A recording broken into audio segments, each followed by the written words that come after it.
Compagnia di Andrea Mameli, direttore sportivo della Nuorese. Allora, se il buongiorno non si vede al mattino, inizia una bella stagione per voi. Beh, siamo partiti col piede giusto ed era quello che volevamo.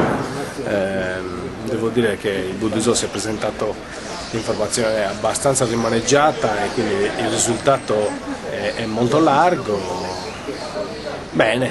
Comunque, insomma, vi siete mossi molto bene quest'estate in campagna acquisti, avete ingaggiato pezzi forti del mercato, le ambizioni sono abbastanza chiare, no? Le ambizioni sono chiare, non ci siamo mai nascosti fino ad oggi.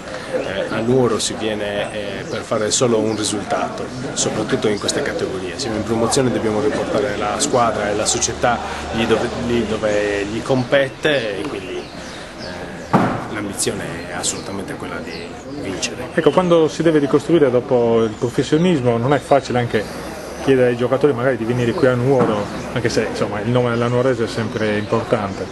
Non è semplice, però la città di Nuoro ha risposto con grande entusiasmo e questo ci ha aiutato anche in campagna acquisti a riuscire a creare una squadra di ottimo livello, credo, con buone potenzialità e giovane perché deve essere anche una squadra di prospettiva, perché ovviamente raggiunto quell'obiettivo di quest'anno non ci vogliamo fermare. Benissimo. Va bene, noi ringraziamo Andrea Mameli, facciamo un grande in bocca al lupo alla Nuorese perché veramente Nuoro merita un palcoscenico diverso dalla promozione, speriamo appunto di avere questo salto di categoria il prima possibile. Grazie a voi. Eccoci qua con Tino Cucco, il presidente della Nuorese. Allora Presidente, inizia una nuova avventura per lei col piede giusto, anche se la Coppa Italia in test diciamo non uguale a quello del campionato. Sì, io sono stato di quelli che alla riunione che abbiamo fatto ho contestato la scelta di non dare più alla vittoria della Coppa Italia l'accesso di diritto all'eccellenza, infatti perderà assolutamente di valore questa competizione, certo. Alla fine saranno solo costi per le squadre. A noi interessava partire col piede giusto, ce l'abbiamo fatta, insomma abbiamo bisogno anche di qualche gol in più, che forse oggi ce n'è qualcuno di troppo, però va bene così, insomma. Certo. È contento della risposta del pubblico in questa prima stagionale, anche se non era magari la giornata ideale, però esatto. Una bella cornice. Assolutamente, per essere Coppa Italia forse un pubblico così non si vedeva neanche dall'anno scorso, dal campionato. Aspettiamo ovviamente il pubblico vero, quello lo aspettiamo in campionato, insomma. Ecco, voi avete dato attenzione ovviamente alla prima scuola, ma quest'anno si vuole ricostruire anche il settore giovanile, un importante passo per avere più continuità. Sì, stiamo lavorando molto, in questi ultimi giorni stiamo proprio lavorando solo ed esclusivamente per il settore giovanile. Abbiamo dei contatti per alcune società che ci daranno una mano quest'anno per fare sì che il settore giovanile diventi e rimanga poi negli anni un valore per noi, perché in effetti bisogna curare il settore giovanile perché è diventato importantissimo. Per chiudere, un appello ai tifosi della Nuorese.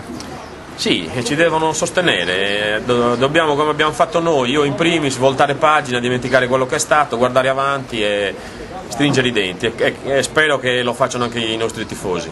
Grazie Presidente. Grazie. Eccoci qua con il bomber Roberto Mura, 3 gol alla prima stagionale, non poteva andare meglio. È andata bene, siamo partiti bene, il risultato è forse un po' troppo largo perché chiaramente gli avversari hanno mollato dopo aver fatto 3 gol subito. È andata bene, speriamo di proseguire così. Ecco, ovviamente giocare con la maglia nuorese è sempre un motivo di soddisfazione. Qual è l'obiettivo stagionale? L'obiettivo sicuramente è fare il salto di categoria, come tutti si aspettano, speriamo di dare soddisfazione alla città di Nuoro. Parliamo un po' del campionato, quali sono le favorite, oltre a voi naturalmente? Le favorite non le conosco sinceramente, poi sicuramente ci sarà Ghirarza, il Tempio, le squadre diciamo più quotate, insomma. Più quotate, che dicono che lavoreranno con noi, speriamo. Certo. Va bene, allora insomma, facciamo un grande in bocca al lupo a Roberto, speriamo che questi gol vengano poi ripetuti anche in campionato, dove sicuramente conta di più anche la competizione. Senz'altro. Grazie.